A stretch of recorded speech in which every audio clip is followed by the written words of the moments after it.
Hi, I'm Liv, and I want to talk about my anticipated reads for the rest of 2023. 2023 is nearly over, and I still have some books that I really want to read before the end of the year, so I just want to talk about them. Talk a little bit about them, what they are about. There's a couple. Okay, let's start off. I have a couple physical books, and I also have quite a few on my Kindle. First book that I really want to read before the end of this year is Terms and Conditions. This is a bookmark, by the way. These bookmarks are so adorable. Look, it's literally a little cat, and then when you close it you can see a little head popping out. I just think it's so adorable. This is the Redesigned Billionaires book 2. This is Terms and Conditions by Lauren Asher, and I really want to read this book. So the tropes in this book are, well, this book is about Declan. Declan is the oldest brother. The Redesigned Billionaire series is all about their grandfather has died and he left them a will. And in that will, there were specific things each person, each of his grandchildren had to do to basically get a section of his company and get some of the money. Or the dad, who isn't the best person, would end up getting the money instead. So the first book we had was about our main character, Rowan, I think. But our main character in that, his thing that his grandfather had asked for him to do was to find the problem in his company and fix it. And that's what his aim was in the book, and it was a lovely romance. This book, the thing in his will was that he wanted Declan to get married and have a child. And so this book is about Declan and Iris, and Declan gets into this fake relationship marriage with somebody, and he needs to have a baby with them, and they're planning everything out. They're deciding it's going to be just a work, relationship. It's just for the contract, and maybe they start feeling things for each other, and da da da. The tropes in this one are grumpy sunshine, age gap 24 and 36, and enemies to lovers, office romance. And I think Iris is his assistant, and Iris set him up with somebody, I know that much, but then they backed out, and so Iris had to step in, who is his assistant, and just go through with it. So yeah, I'm very much excited for this one. I've been told that Fine Print was good, but I've been told that this and The Final Offer are so much better. So I'm very excited. Speaking of The Final Offer, I also want to read this one as well. So this one is a much bigger book, and this one is about Callahan and Alana. Alana is somebody that Callahan used to know when he was a child, and they used to be friends, and he broke her heart 6 years ago and vowed never to come back to the lakes. He was going to leave her alone and get on with his life and let her get on with her life. In the grandfather's will, it says that he wants Callahan to go back to the grandfather's lake house and sell it on, but we find out that she owns the lake house. Her name is on the deed, so they're gonna have to interact with each other. So this one is childhood friends to lovers and enemies to lovers, second chance romance. Not quite enemies to lovers, but they have history, like the things we left behind. I think it's like Things Left Behind from Lucy's Score. They have like baggage, and there's like stuff that happened 6 years ago they need to address. And I love these covers, they're just so pretty, look. Just gorgeous. Book I've got is another Lauren Asher book, and that's Love Redesigned, which I haven't got with me because it's in my flat.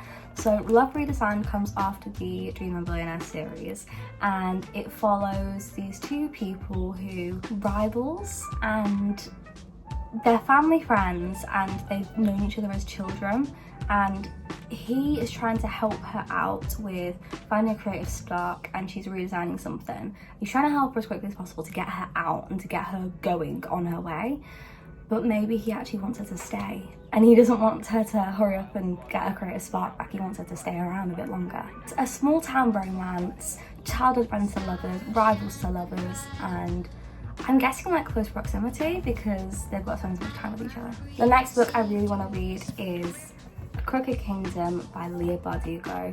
So this one is the second book in the Six of Crows universe. I love the Six of Crows, it was a 5-star for me. This book is about a group of people who partook in a heist which didn't end the best. They pulled off the heist and they didn't think they'd survive it, but they did miraculously. So they have been double-crossed out of a reward, and they have been double-crossed with other stuff as well, and Kaz is going to do everything he can to get back one of his teammates and his girl, basically. There's new rivals in this, new and old, and everyone wants to know the secrets of the Jordaparum, which is a drug that Grecians, who are people with gifts, take, and it enhances their powers. But we know in the first book that it enhances his powers, but it also makes them addicted, and if they go long periods without it, they can die from it, from just not having it. So it's a really dangerous substance. People are turning Grecians into weapons, and that's what the first book was all about trying to stop the person who's making it. So this one is there's a war be waged within the city, and the battle for revenge and redemption that will decide the future of magic and the fate of the world. So this is a duology, this is the second book, and I'm just so excited. I feel like it could be a 5-star. I'm just so excited to read it. Next is Dead Romantics. So I literally know nothing about this book, and I want to keep it that way.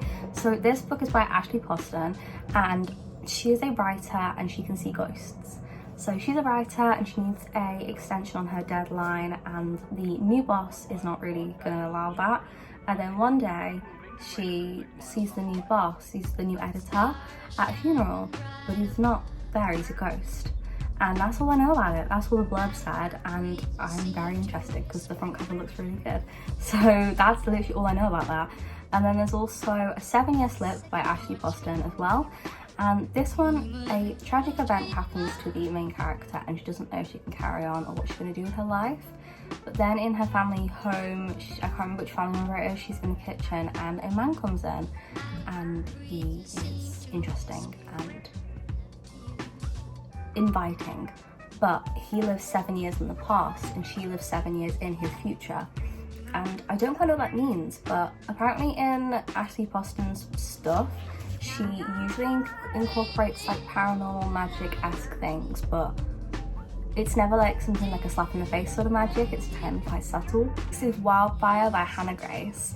I want to read this book. So this book follows on from Icebreaker, and it follows Russ and Aurora from that book. And they had a one-night stand and he never got her last name. And then when they're working at a camp together, a summer camp, like a brownie scout sort of camp, they bump into each other and there's sparks and tension. But there is a rule that there is no fraternising with campmates. You cannot work there and, you know, fraternise with your fellow workers. Like, that's not okay. But Aurora doesn't care about the rules, but Russ is very nervous because he doesn't want to get kicked out. And apparently it's really spicy, and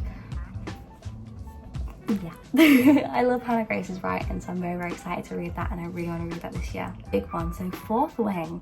Now, this is by Rebecca Yarros, and as much as everyone bangs on about this on TikTok, I actually know little to nothing about this book, and I want to keep it that way.